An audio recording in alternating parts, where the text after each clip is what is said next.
Hi, I'm Sjoerd Kuitert, a robotics engineer at Heemskerk Innovative Technology, and today I'm happy to present to you Orbital Head-Mounted Display, a novel interface for viewpoint control during robot teleoperation in cluttered environments.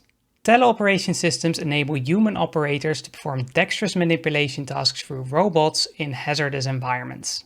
During teleoperation, operators rely predominantly on visual feedback to gain real-time information about the remote process.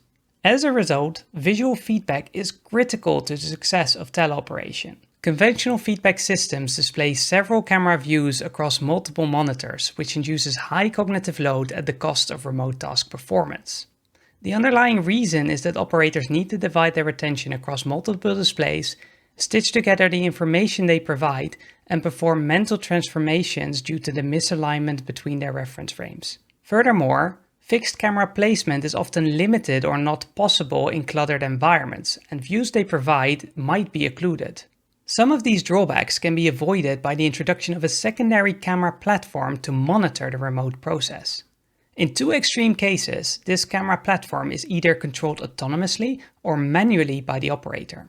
In the autonomous case, a viewpoint algorithm attempts to select the optimal viewpoint depending on the state of the remote process.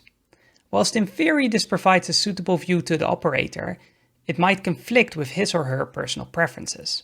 Thus, giving operators direct manual control might be preferred. However, whilst this improves the operator's choice, it also introduces up to 6 more degrees of freedom to control. The goal of this research then was to develop a novel visual interface that allows remote operators to control such a secondary camera platform and a robotic manipulator simultaneously. Orbital Head-Mounted Display combines a free follow camera model typically used in third-person video games with a virtual reality head-mounted display hardware interface. It uses the motion tracking sensors of the head-mounted display to pan and tilt the camera around a fixation point located at the robot's end effector, while staying at a constant view distance.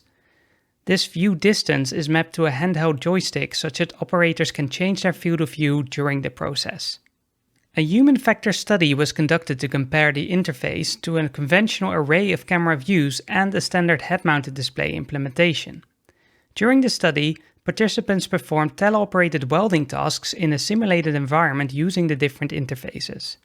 Metrics included interface acceptance, the workload perceived by the remote operator, and his or her task performance. To record interface acceptance, the van der Laan acceptance scale was used. Results of the questionnaire show that the orbital head-mounted display interface is perceived as being significantly more useful than the array and standard head-mounted display interfaces. It was also perceived as being more satisfying to use than the array, whilst being perceived equally satisfying as the typical head-mounted display interface. Results of the NASA TLX questionnaire show that the operators perceive significantly less workload while using the orbital head-mounted display interface compared to the array interface. Yet, no significant difference in the perceived workload between orbital head-mounted display and the typical head-mounted display interface was found. One of the objective metrics used to measure task performance is time to completion. Using the orbital head-mounted display interface, operators completed the simulated welding task faster compared to using the camera array. Yet, they were even faster when using the typical head-mounted display interface. During the study, it was observed that very few participants were actively moving the camera whilst using the standard head-mounted display implementation. Apparently, the stereoscopic view of the head-mounted display already provided enough contextual and depth information. This aligns with other research, which found that for most tasks, a fixed stereoscopic view is sufficient and that only more complex tasks require dynamic views.